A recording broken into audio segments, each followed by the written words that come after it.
I recently was reading an article in The Hill which stated the coronavirus recession is taking an axe to revenue streams key to government programs like Social Security, Medicare, and highway infrastructure.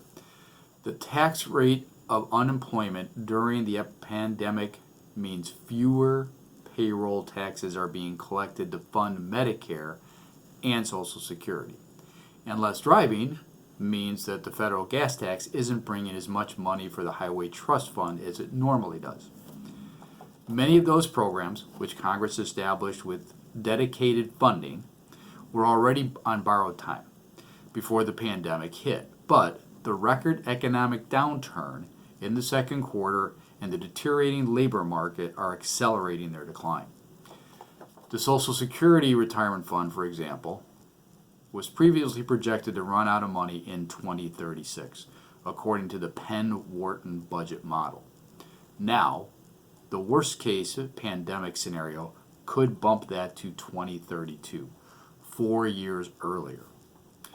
The Highway Trust Fund, which was already set to run dry in 2022, is now on track to empty its tank next year in 2021, according to the Committee for Responsible Federal Budget. Funding for Medicare hospital insurance is expected to be depleted in 2024 instead of 2026, 2 years sooner. That's only 4 years from now.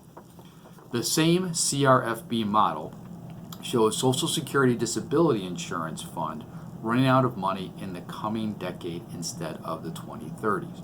So by the end of the 2020s, that fund could be out of money.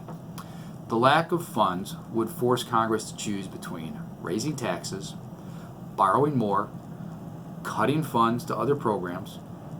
Alternatively, lawmakers could just leave the programs insolvent, which would result in severe benefit cuts.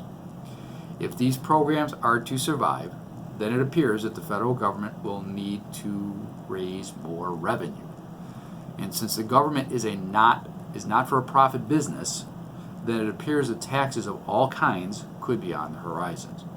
If this occurs, you should not see an increase in your income to cover these costs, then you could potentially see a reduction in your standard of living. At this point, you might have several choices.